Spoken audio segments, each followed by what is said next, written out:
তাহলে কিন্তু অনেক উন্নতি হয়েছে। এটা কিন্তু কন্টিনিউয়াস প্রসেস ক্রমেই দেখা যাবে যে একটা ডেভেলপমেন্ট সরকার কি ইংরেজি শিক্ষকই ইংরেজি পড়াবেন সেটির কোনো ব্যবস্থার দিকে এগোচ্ছে? এটা হবে, একসময় হবে, দেখবেন যে খুব বেশি একটা তো উন্নতি হয়েছে যে আমরা আগে দেখেছি সাবজেক্টিভ বললেন যে ভূগোলের শিক্ষক, ধর্মের শিক্ষক ইংরেজি পড়াচ্ছেন, কারণ তিনি হয়তো ইংরেজি তার একটা ব্যক্তিগত পারদর্শিতা অর্জন করেছে, নাই অত বিকল্প নাই। কিন্তু এখন তো আমরা মিনিমাম একটা স্ট্যান্ডার্ডে গেছি যে ডিগ্রিতে তাকে 300 মার্কস না থাকলে তিনি আর ইংরেজি শিক্ষক হতে পারবেন, 300 মার্কস ইংরেজি তাকে পড়তে হবে। এটা একটা ডেভেলপমেন্ট। এমন হয়তো আমরা অচিরেই দেখবো সরকারি বেসরকারি না, সরকারি কলেজে তো ইংরেজি শিক্ষক মানে সাধারণত সাবজেক্ট ভিত্তিকে বেশি নিয়োগ হচ্ছে। স্কুল পর্যায়ে, কলেজ পর্যায়ে তো মাস্ট সাবজেক্ট ভিত্তিকের বাইরে নাই। বেসরকারি কলেজের সাবজেক্ট ভিত্তিক, কলেজ মানে সাবজেক্ট ভিত্তিক শিক্ষা। না না, ওটা স্কুলে স্কুল পর্যায়ে বলছি, কিন্তু কলেজে তো আমি যত স্কুল পর্যায়ে এখনো সাবজেক্ট ওয়াইজ টিচার নেওয়া হয় না। আমি ইংরেজি অনেকে আসলে চেক করে না, কিন্তু দেখেন আমি যখন চেক করেছি আমি তখন আমি দেখেছি যে ধর্মের টিচার আমাদের ল্যাবরেটরি স্কুলে ভর্তি, তখন বোঝার চেষ্টা করেছি কেন ধর্মের শিক্ষক বেশি, তার ধর্মের শিক্ষক ইংলিশ পড়াতো। তখন আমি বোঝার চেষ্টা করেছি কেন এটা হয়েছে। এটা কিন্তু তোমাদের সময় কথা বলি।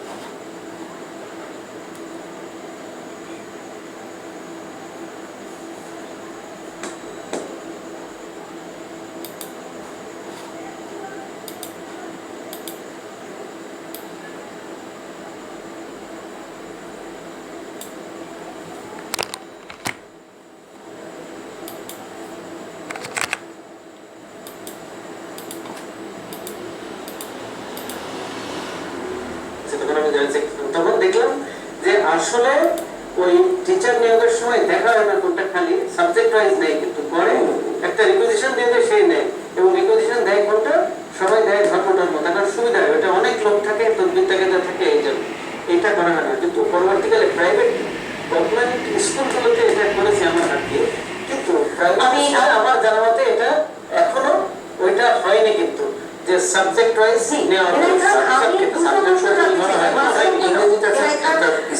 মানসম্পন্ন শিক্ষক আমরা পাচ্ছি নাকি? রাজনৈতিক প্রভাব, মানে সরকার দলীয় লোককে নিয়োগের চাপ থাকে, ঘুষ দিয়ে নিয়োগের চাপ থাকে, সেই কারণে সোহেল খান নামে আমাদের একজন দর্শক যে প্রশ্নটি করেছেন এটি একটি প্রশ্ন। আর তিনি আরেকটি প্রশ্ন করেছেন যে মানে এবার ভালো করে খাতা দেখার কথা বলা হচ্ছে।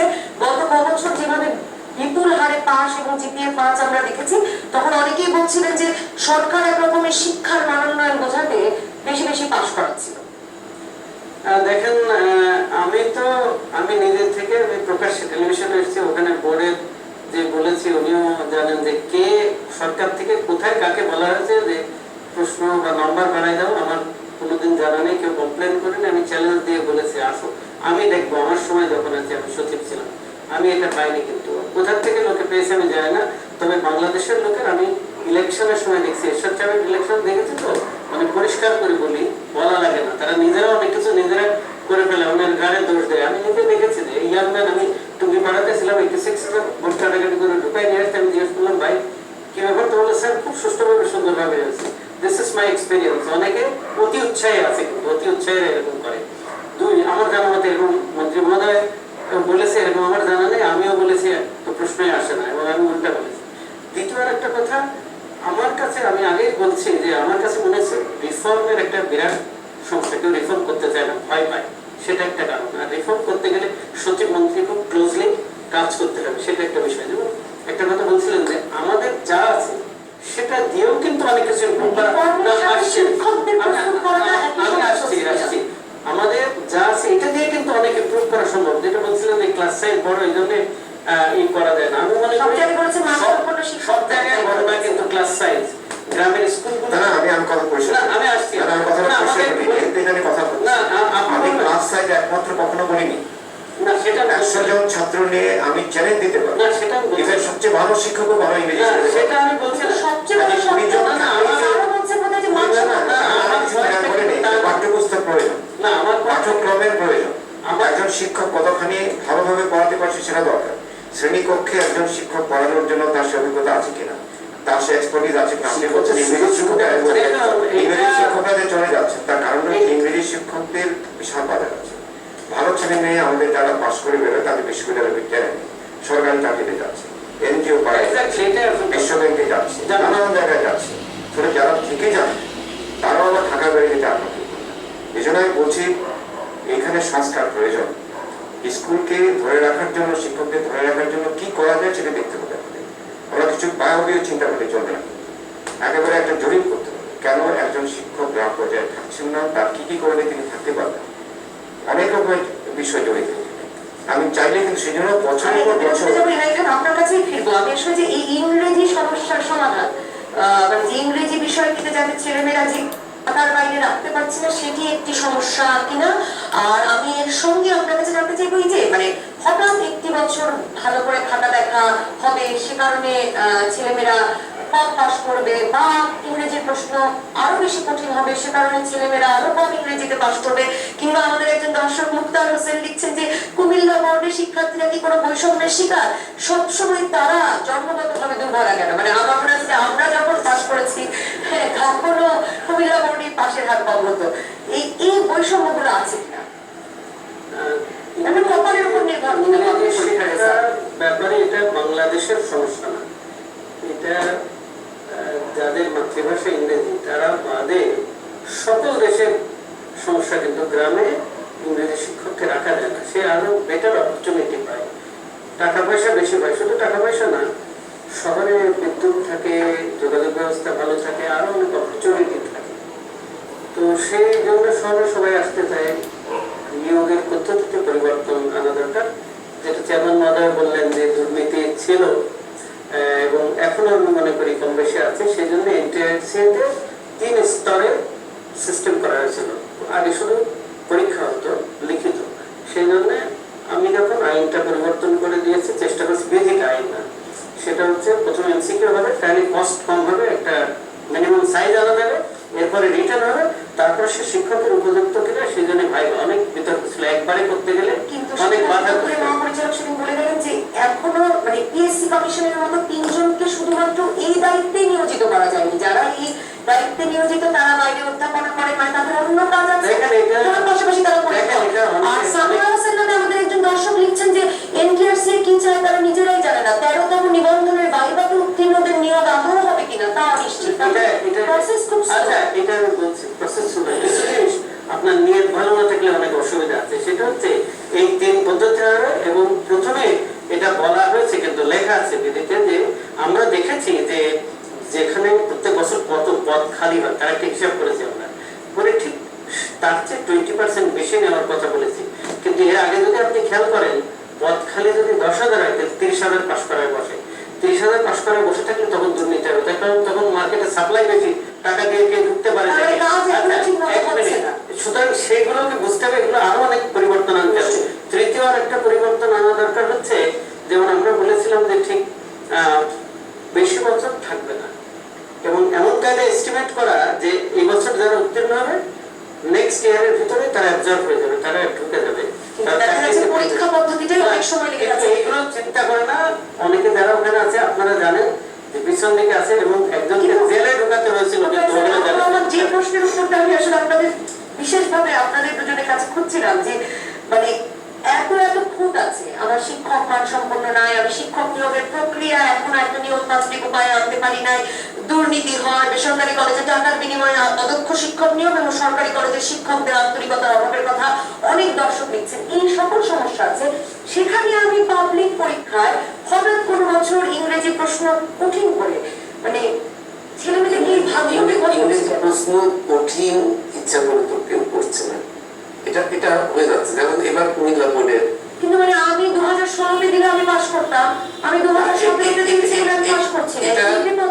আমাদের আমি পদ্ধতিটা বলি, আমরা 8টি সাধারণ বোর্ড আছে, 8টি সাধারণ বোর্ড আমরা এখন আগে 2 সেট করে প্রশ্ন আমরা তৈরি করতাম, এখন 4 সেট করে প্রশ্ন তৈরি করি। এবং এই যে 8 গুণ 4 32 সেট প্রশ্ন নিয়ে ঢাকা বোর্ডের সকল কন্ট্রোলার এবং চেয়ারম্যান স্যারেরা আসে। আসার পরে আমরা ওখানে কিন্তু একটা লটারি করি। আমরা কোডটা শুধু আমি জানি, যে বোর্ডের চেয়ারম্যান তার কোডটা জানেন, কিন্তু আমাদের কোনো কোড তারা জানেন না। এবং এখানে লটারি করে ডাকা হয় যে আমি 1005 ক সেট নিব, 1005 ক সেট যে কোন বোর্ড প্রস্তুত করেছে এটা কিন্তু আমরা জানি না। এবার যদি ধরেন উদাহরণ হিসেবে দেখেন, কুমিল্লা বোর্ডের প্রথম পত্রের প্রশ্ন তারা পেয়েছে চিটাগাং বোর্ডের লটারির মাধ্যমে। তারা যে কোর্টটি চেয়ারম্যান ডেকেছে ওই কোর্টটি কনসেপ্টটি ছিল চিটাগাং বোর্ড থেকে, কুমিল্লা বোর্ডের ভাগ্যটাই আসলে খারাপ। কুমিল্লা বোর্ড থেকে এসেছে। ইংরেজি দ্বিতীয় পত্রের প্রশ্নটি তারা পেয়েছে লটারি পদ্ধতিতে রাজশাহী বোর্ড থেকে। এটা কিন্তু যে কোনো বোর্ড আসতে পারে, মানে নিজের বোর্ড ছাড়া বাকি যে 7টা বোর্ড, ওই 1005 কোটি কি রাজশাহী দিয়েছে না চিটাগাং দিয়েছে। কি করলে এরকম একটি পাবলিক পরীক্ষায় মোটামুটি ছেলেমেয়েরা আমাদের শিক্ষকের এটা একটা অ্যাক্সিডেন্টাল বিষয় হয়ে গেছে এই বছর, এবং মাঝে মধ্যে এটা হচ্ছে, কিন্তু রেগুলার ফেনোমেনা না। মাঝে মধ্যে দেখা যাচ্ছে আমাদের যারা প্রশ্ন করেন, মডারেশন করেন, তারা কিন্তু সবাই ট্রেন্ড এবং তারা কিন্তু মাস্টার ট্রেন্ড, কিন্তু হঠাৎ করে দেখা যাবে যে কারণটা নিশ্চয়ই আছে। এইচএসসি ও সমমানের পরীক্ষায় এবার কম হয়েছে, তখন তার মধ্যে আপনি বলছিলেন যে 10টি শিক্ষা বোর্ড, 8টি আছে, আরো 2টি আছে, কারিগরি শিক্ষা বোর্ড, মাদ্রাসা শিক্ষা বোর্ড, বিশেষ সাহিত্য শিক্ষা বোর্ড।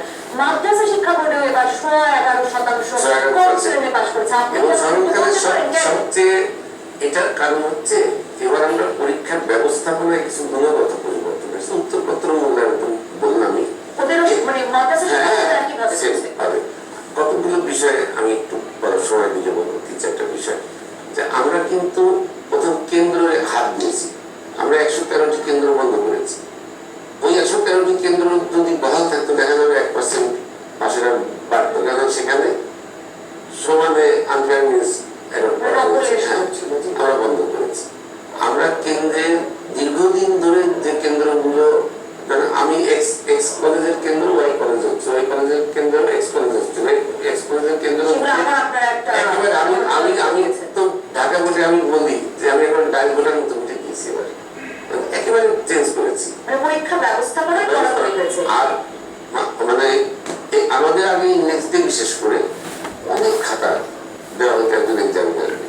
আমি বলেছি যে এক্সামিনার বাড়বে, খাতা কমবে, সেক্ষেত্রে এই ব্যবস্থাপনা চেঞ্জ হয়েছে। ডক্টর মঞ্জুর ইসলাম, শেষ প্রশ্ন আপনার কাছে, আপনি শিক্ষক হিসেবে মনে করেন কিনা যে ছেলে মেয়েদের প্রতি এটা আসলে মানে কি বলবো যে ফেয়ার হয় কিনা, ন্যায্য হয় কিনা, যে প্রতিবারই একই রকম দুর্বল ভাবে প্রস্তুত করা হচ্ছে ছেলে মেয়েদেরকে, কোনো বার আপনি সবল ছেলে মেয়েদের জন্য প্রশ্ন তৈরি করছেন এবং 10% কমে যাচ্ছে। আমি শিক্ষার্থীদের কোনোই দোষ দিব না, শুধু একটা জিনিস যে তাদের কারো হয়তো আন্তরিকতার অভাব থাকে। অনেকে হয়তো এখন যেটা হয় ফেসবুকে অনেক সময় নষ্ট হয়, ফেসবুকের প্রশ্ন পাওয়া যায় স্যার, হয়তো সেজন্য ফেসবুকে প্রশ্ন উত্তর ইত্যাদির জন্য কেউ যায় না, পড়াশোনার জন্য কেউ ফেসবুকে যায় না। আমি প্রশ্ন ফাঁসের কথা বলছিলাম, অধিকাংশ সময় এখন যেটা হচ্ছে আমি যদি শিক্ষার্থীদের সেভাবে তৈরি না করতে পারি, তাহলে যেভাবে যে মানে আমি তৈরি করেছি সেই মানে প্রশ্নটা করা উচিত। আর আমাদের দেশে যেটা হয়েছিল, আমাদের পরীক্ষার উপর এত আমরা নজর দিচ্ছি, পাবলিক পরীক্ষার উপর, শ্রেণীকক্ষে যে নিয়ত পরীক্ষা দিয়ে তাদেরকে তৈরি করা, সেদিকে আমাদের কিন্তু অভাব আছে অনেক দেশে। আমি মনে করি সমস্ত বছর ধরে শিক্ষার্থীদের তৈরি করা উচিত, সিলেবাসে যা যা আছে পাঠ্যক্রমে সব পড়ানো উচিত, এবং আন্তরিকতার সঙ্গে যদি তাদের আমি তৈরি করে দিই, তাহলে প্রশ্ন কঠিন সোজার বিষয়টি আসবে। ধরুন সিলেবাসের 20% পড়ানো, স্যার আপনিও সিলেবাস পরিবর্তনে আরো আনন্দময় করবার জন্য, আরো আধুনিক করবার জন্য কাজ করছেন। 6ষ্ঠ থেকে 10ম মাথায় রাখছেন যে শিক্ষকরা কতটুকু পড়াবার সময় পাবেন এই পুরো সিলেবাস? সেটা বলছি না, আমি বলছি যতটুকু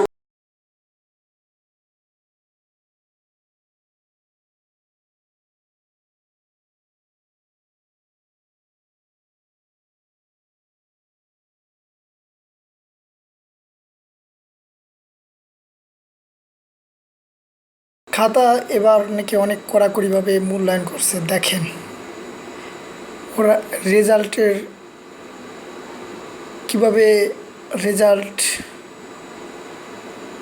ভুল উঠানো হয়েছে, খাতায় কী লেখছে, এটি কি সঠিক মূল্যায়ন? প্রশ্ন থাকলো।